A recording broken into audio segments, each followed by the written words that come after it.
조갑제 TV 시청자 여러분 안녕하십니까. 2024년 8월 18일 밤 10시 19분입니다.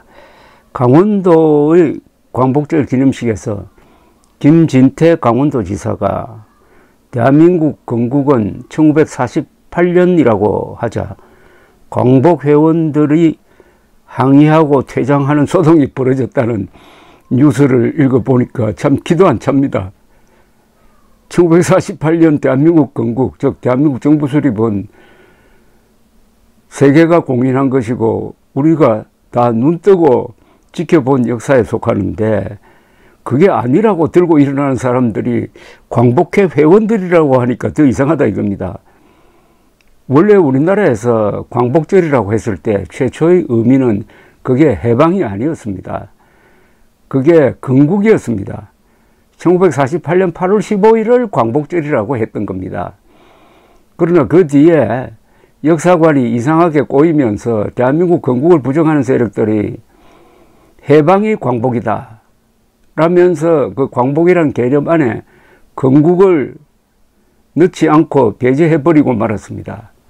그래서 이런 소동이 벌어지고 있는데, 강원도에서 도대체 무슨 일이 일어났느냐 하면은, 식순에 따라서 김문덕 광복회 강원도 지부장이 건국절 제정 시도는 여러 번 있었으나 그때마다 전 국민의 저항에 부딪혀 실패했다. 1948년 건국했다면은 이는 반헌법적이고 일제의 강점을 합법화시키는 핑계라는 이종찬 광복회장 기념사를 대독을 했습니다. 그 다음에 나온 김진태 지사가 이렇게 이야기했습니다. 제가 놀랐던 게 주권은 없었지만 나라가 있었다. 그런 게 있나요?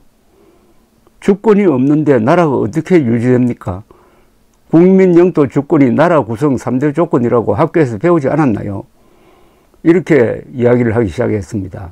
그러면서 국민은 그렇다 치고 주권이 없지 않았나요?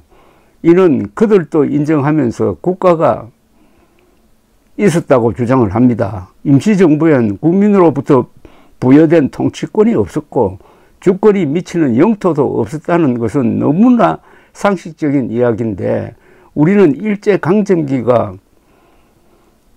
없었다는 이야기가 되는데 그러면 꿈을 꿨던 건가요? 라고 말했습니다. 그러니까 일제시대 때 나라가 있었다는 게 이종찬 류의 주장입니다.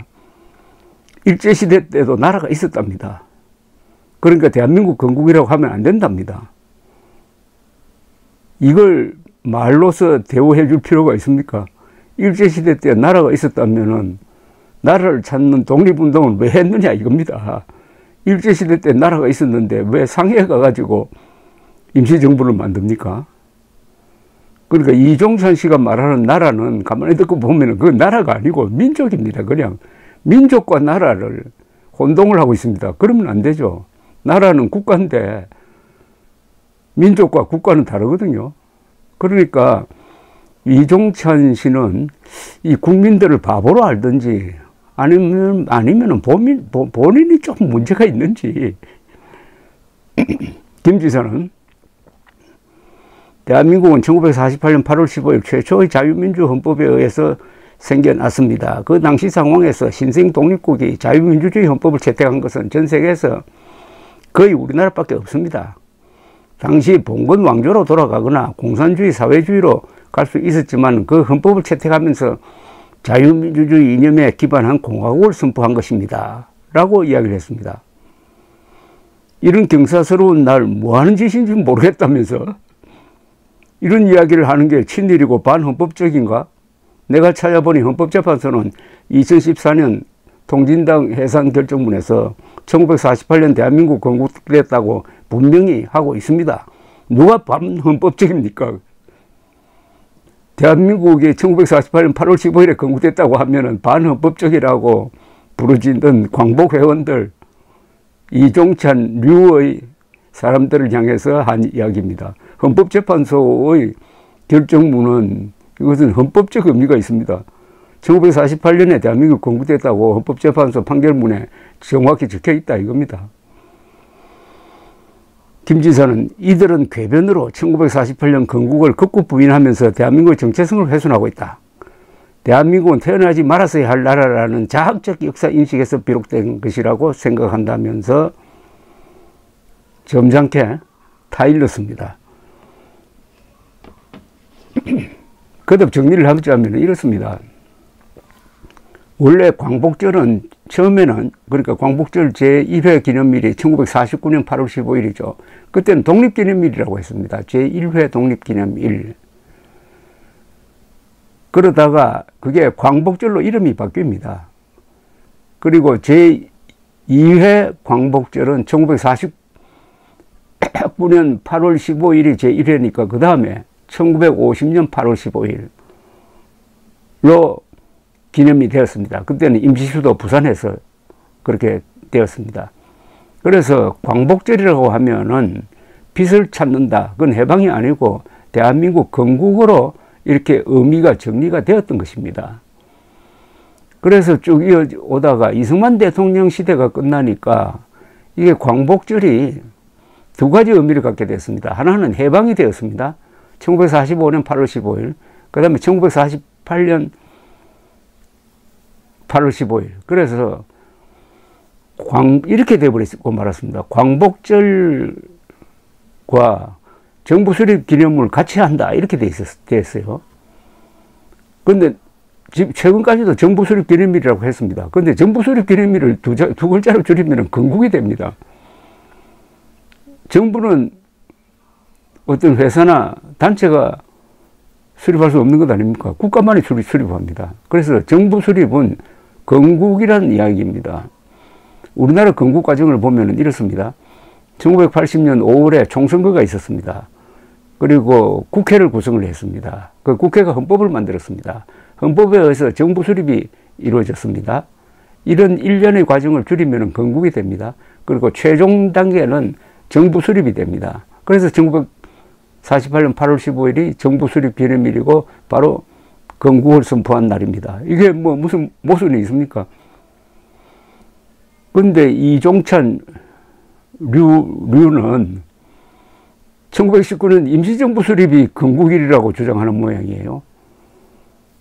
또는 이종찬의 설명을 듣고 있으면 그게 아니고 당군, 즉 개천절이 건국기념일이라는 식으로 이해하는 것 같기도 하고 도무지 말도 안 되는 이야기를 하니까 그걸 이해해가지고 여러분들한테 전달하는 것도 좀 어렵습니다. 뭐가 논리적인 이야기 같으면 전달이 되는데 논리가 전혀 없는 억지니까 그것을 정확하게 전달하는 것도 의미도 없을 뿐만 아니라 그것도 어려워요.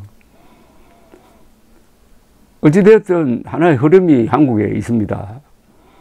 대한민국 건국을 미워하는 사람이 이렇게 많은 줄 새삼 놀랍니다.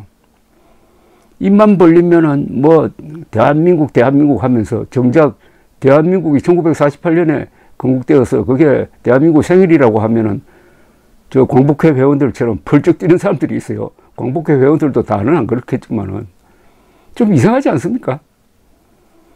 아니 이렇게 성공한 나라면은 생일이 있어야 될 것 아닙니까? 그런데 그 생일이 없다는 겁니다. 그럼 사생활은 이야기죠. 대한민국은 이렇게 근사하고 세계가 알아주는 슈퍼스타인데 생일이 없다는 것은 사생활은 이야기고 태어나서는 안 될 나라였다는 저주 아니겠습니까? 그 저주를 하는 인간들이 자칭 진보라고 합니다. 이것도 무슨 웃기는 겁니까? 대한민국은 태어나서는 안 될 나라다. 그래서 생일도 인정해 줄 수 없다. 그럼 집단이란 이야기죠. 그렇게 저주하는 인간들이 반역 세력이지 어떻게 그게 또 진보입니까? 민주입니까? 민족입니까? 모든 게 이게 뒤죽박죽이 되어버렸어요. 자, 여기서 하나씩 정리를 해갔으면 좋겠습니다. 그 정리를 하는 데는 국가라는 개념입니다. 대한민국 국가 아닙니까? 국가. 네이션 스테이트죠. 국민국가입니다. 국가가 어떤 존재냐 하는 데 대한 인식이 한국에서는 약합니다. 국가라는 말 자체를 처음 들어봤거든요. 국가라는 이름은 1948년 8월 15일 이후에 생긴 겁니다. 그 전에는 뭡니까? 왕조죠. 조선 왕조. 왕조는 다이너스티입니다. 그러니까 왕조입니다. 왕조국가입니다. 고려도 왕씨들, 왕조. 신라도 김씨 왕조, 왕조입니다. 우리 민족사를 훑어보면은 최초의 민족 통일국가를 만든 게 신라의 상북통일입니다. 신라의 상북통일에 의해서 한반도라는 국토가 우리에게 주어졌고 언어가 통일이 되었습니다. 즉 한국어가 그때부터 형성되기 시작합니다. 동시에 종교가 통일이 되었습니다. 불교입니다.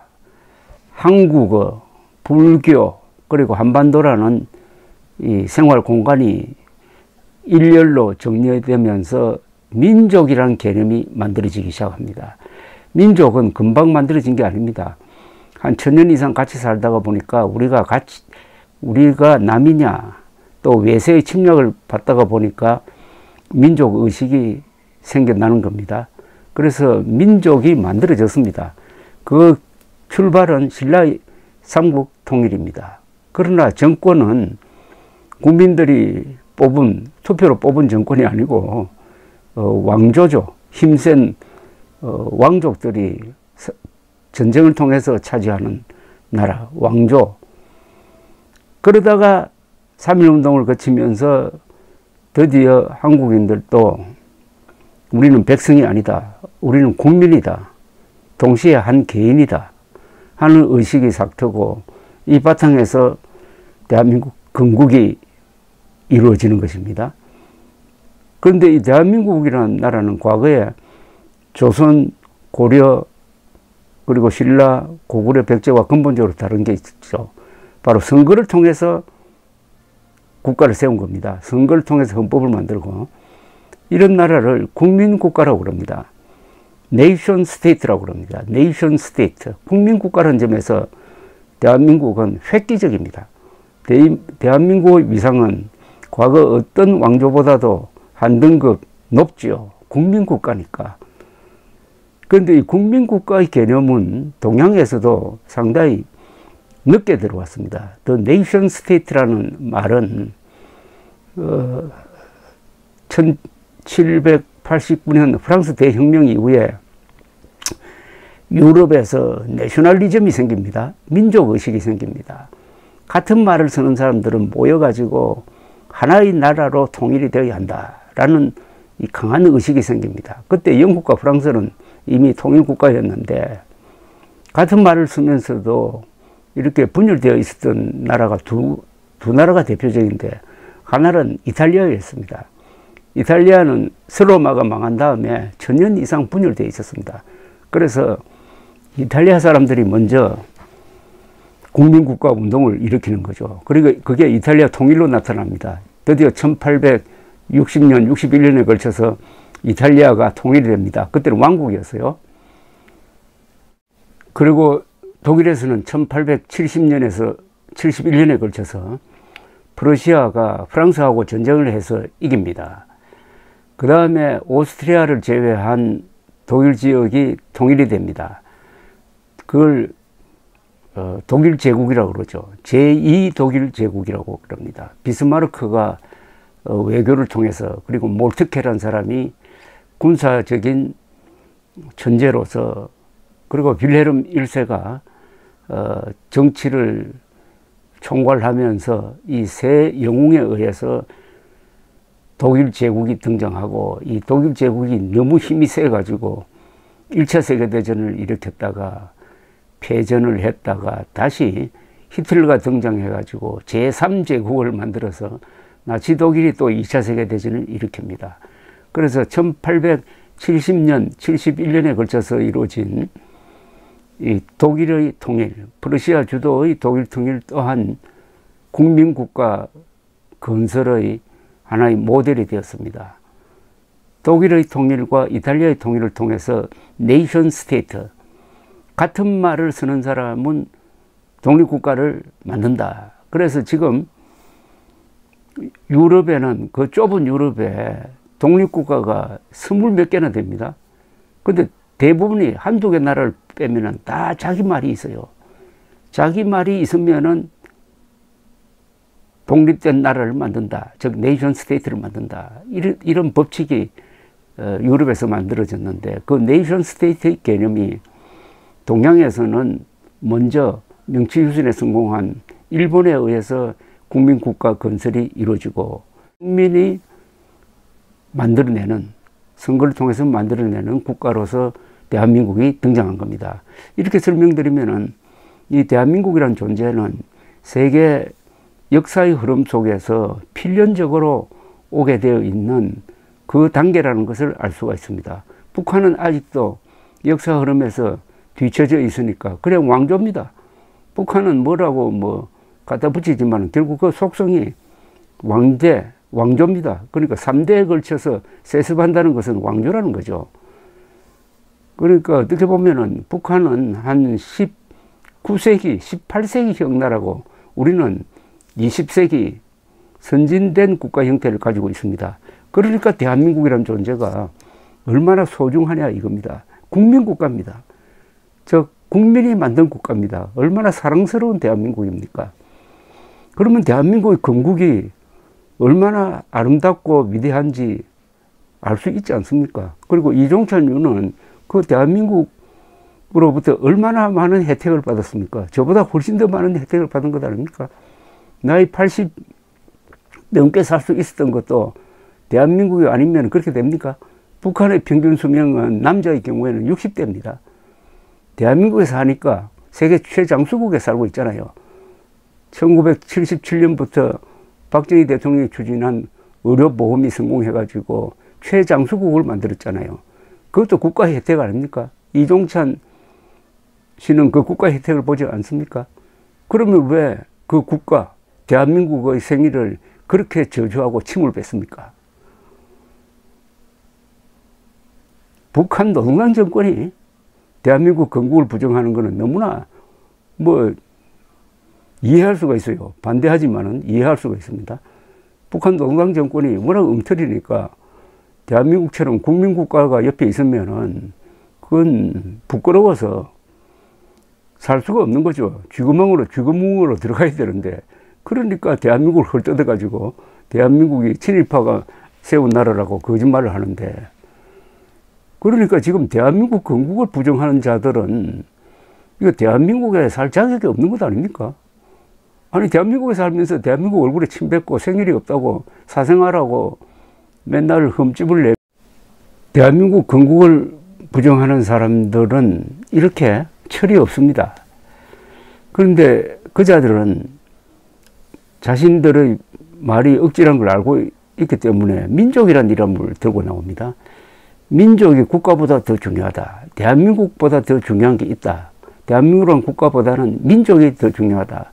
한민족이 더 중요하다. 이렇게 주장을 합니다. 여기서 이제 친일파라는 개념이 생기는데 일제시대 때는 국가가 없었어요. 그러니까 일제시대 때는 일본 신민으로 살아갈 수밖에 없었습니다. 왜냐? 국가가 없었으니까. 조선 대한제국이라는 나라가 사라졌으니까. 그때 일제시대 때 살기 위해서는 일제하의 말하자면은 천황 신민으로 살든지 아니면 바깥으로 나가가지고 독립투쟁하든지 둘 중의 하나를 선택하는 길밖에 없었습니다. 대부분이 한국에서 살면서 일본의 권력에 순응해서 살면서 작심을 하고 독립의 꿈을 잃지 않고 실력을 배양했던 것입니다. 이들이 또한 독립투사입니다.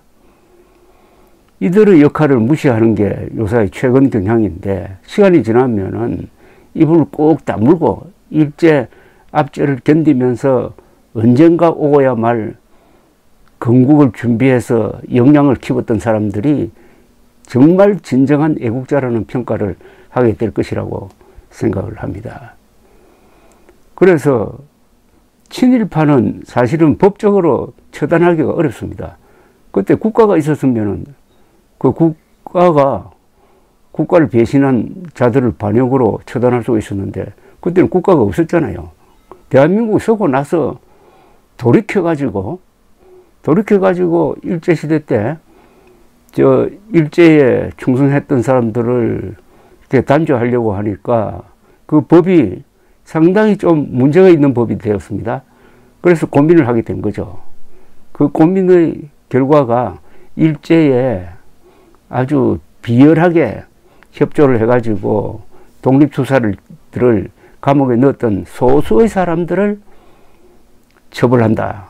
단순하게 일제에 협력했다든지 일제에 굴종했다든지 하는 거는 이게 죄가 안 된다. 이렇게 아주 슬기로운 판단을 해가지고 1948년 이후에 그 혼란기 때 우리 나름대로 친일파 청산을 했던 겁니다.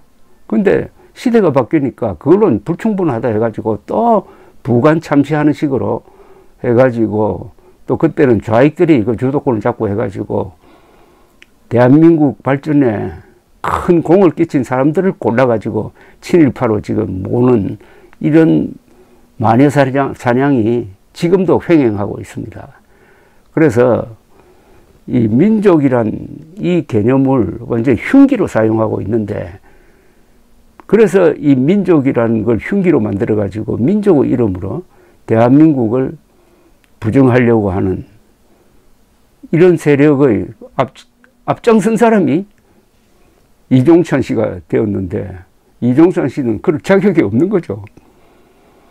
대한민국에서 온갖 혜택을 다 누리고 더구나 전두환 정권에 의해서 발탁이 되어가지고 전두환 정권을 위해서 충직하게 봉사를 하고 나중에는 김대중 좌파 정권에 복무를 하고 했던 사람이 갑자기 광복회 회장이 되더니 대한민국 얼굴에 침을 뱉는 이런 선동질을 해대고 있습니다.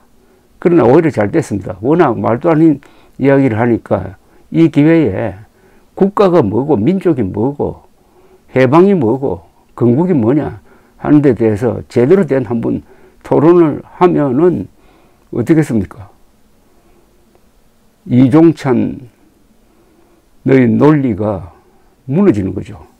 그렇게 되면은 반사적으로 대한민국이라는 존재가 이렇게 역사에서 등장했구나. 얼마나 국민국가로서의 대한민국이 대단한 나라냐 하는 것을 새삼 깨닫게 될 것이라는 점에서 어떻게 보면은 이종찬 씨가 대한민국을 위한 역설적인 도우미 역할을 하고 있는 듯 하기도 합니다. 그건 역시 대한민국이라는 나라가 위대하다. 최장수국이라는 게 그게 아무나 됩니까? 대한민국 국민들이 최장수국이라는 것은 대한민국의 사회적 기구나 조건이 세계에서 최고라는 것 아닙니까? 특히 의사들, 헌신적으로 일하는 의사들 덕분 아닙니까? 윤석열 대통령이 지금 의료개혁을 한다면서 그걸 독단적으로 밀어붙이다가 의료 대란을 일으켜가지고 의사들이 지금 핍박받고 있는데 이것 또한 이종찬의 대한민국 건국 부정과 맞먹든지 그보다 더 큰 피해를 지금 주고 있습니다. 그러나 대한민국은 민주주의 국가이기 때문에 이런 문제를 다 공개적으로 토론하고 비판할 수 있습니다. 대한민국은 민주주의 국가로서 좋은 점이 있습니다. 문제를 덮어두지 않습니다. 그것을 까발려가 이렇게 공개적으로 토론하면은 대부분의 경우에는 사실이 이기게 되어 있습니다. 그게 우리의 희망입니다. 자랑입니다. 감사합니다.